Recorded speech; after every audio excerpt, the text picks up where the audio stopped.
relief efforts sa mga apektado ng bagyong Pepito ating alamin kasama si Assistant Secretary Irene Dumlao, Disaster Response Management and OSEC Concerns at tagapagsalita ng DSWD. ASEC Irene, magandang tanghali po sa inyo. Magandang tanghali po, Ma'am Nina and Yusek Marge. Magandang tanghali din po sa lahat ng sumusubaybay ng inyong pong programa.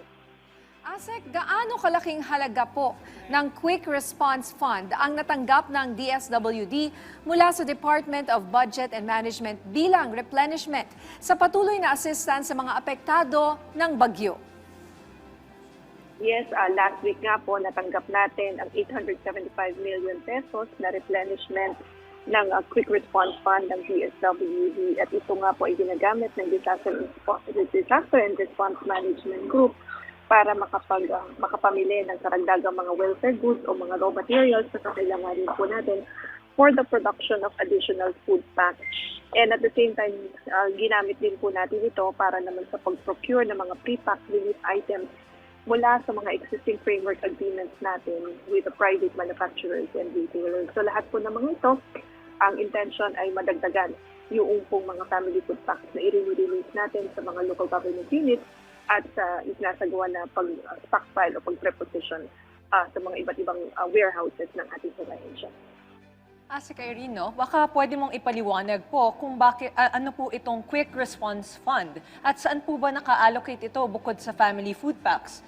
Ano-ano po ba yung mga items na pinaggagamitan ng pondong ito? Yes, the Quick Response Fund, USEC, is a standby fund na ginagamit po natin to cover relief and rehabilitation sa mga panahon po ng disasters and emergencies. Meron po tayong 1.75 na allocated yan, nakalagay sa ating General Appropriations Act. But based on that law, we are allowed to replenish once we've obligated 50% of the allotted amount. Ito pong Quick Response Fund ay ginagamit natin for the prepositioning of relief resources at mga activities na related po sa isinasagawa natin na pag-preposition such as yung pag-procure ng mga forwarding services, pag-rent ng mga warehouses na kinakailangan po iyan. These are vital in the preposition activities of the department. Gayon din po sa pagbili ng mga food and non-food items, ginagamit din po natin ang ating Quick Response Fund for camp coordination and camp management and activities that promote the protection of internally displaced persons. Gayon din po, ginagamit ang Quick Response Fund for additional intervention, kagaya ng emergency cash transfer or ng cash for work para sa mga naapektuhan po na mga bagyo o na mga disasters and emergencies. So dahil nga po sunod-sunod ang mga bagyo, ang tanong po namin, sapat pa ba yung supply ninyo ng mga family food packs po sa ngayon? At kumusta po ang pamamahagi nito sa mga apektado ng sunod-sunod na bagyong nagdaan? Yes, as a kasulukuyan, nasa mahigit 1.3 million family food packs ang nakapreposition sa iba't ibang warehouses po ng ating pong ahensya. At gayon din po, meron pa tayong sufficient na standby funds na maaari natin yung gamitin in case magkaroon pa ng mga extreme weather events or ibang emergencies that may affect our country.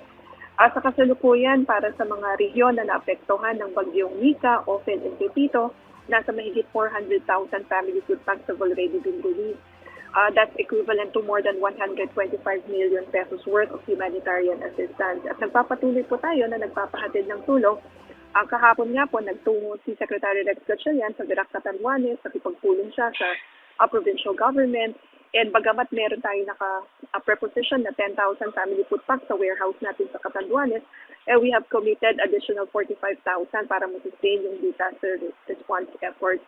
Gayun din po kahapon, 75,000 family food packs were released from our Luzon-based production hubs in the Visayas Disaster Response Center doon naman po sa Cebu para ma-replenish yung mga stockpiles na rini-release na po natin sa mga naapektuhang lugar. Ginagawa po natin, again, ito in support of the local government units as part of our mandate to provide augmentation support sa kanila. So, in terms of resources, the DSWD is ready to extend assistance sa mga maapektuhan po ng mga communities in case we will be experiencing additional disasters in the coming months. Okay, Asek, ano po ang naging assistance ng DSWD sa mga na-stranded nating mga kababayan sa mga seaports dahil sa cancellation sa mga biyahe kamakailan? Yes, Yusek. Dito nga sa Bicol region, na kung saan more than 3,000 individuals were stranded dahil nga po sa cancellation ng sea travel nung paparating si Bagyong Pepito, ang ating field office ay nag-provide ng assistance in the form of hot meals at gayon din po yung mga non-food items kagaya po ng mga malong, sleeping kits na i-provide natin dito po sa mga iba't ibang mga ports. At gayon din po, para naman doon sa mga kababayan po natin na kinakailangan ng pagkain, DSWD also release family food packs to them. So ilan po sa kabuuan ang bilang ng mga individual o pamilya po sa ngayon ang nasa mga evacuation shelters pa din na apektado po nitong bagyong Pepito? Well, batay po doon sa aming pinakahuling ulat, yes, let me just check, nasa mahigit, para po sa mga regions 1, 2, 3, 5, CAR, and Region 8, na kung saan napektuhan nga po sila ng bagyong Nika, Ophel, at Pepito. Meron pa po tayo mga na-monitor na mga nasa evacuation centers. We could share the number ng mga internally displaced persons in evacuation centers maybe after this call. Okay, Asek, may aasahan pa din po bang tulong ang mga ating mga kababayan kahit nakabalik na ang mga ito sa kanilang mga lugar o tahanan? Ano-ano po yung iba pang tulong na aasahan nila mula sa DSWD? Tama po yan, Yusek March. Meron pa po tayo mga additional interventions na maaari po natin ipamahagi as part of the early recovery phase. Dahil ngayon po, dahil nasa response phase tayo, ang una talaga natin inapapatid na tulong ay yung pong pagkain, kaya tayo nag-distribute ng mga family food packs. But as we enter the early recovery phase, other interventions may already be introduced, such as emergency cash transfer or cash for work. Dito po, tayo ay nakikipag-ugnayan sa mga local government units in ascertaining the number of affected families and individuals for the implementation of these programs.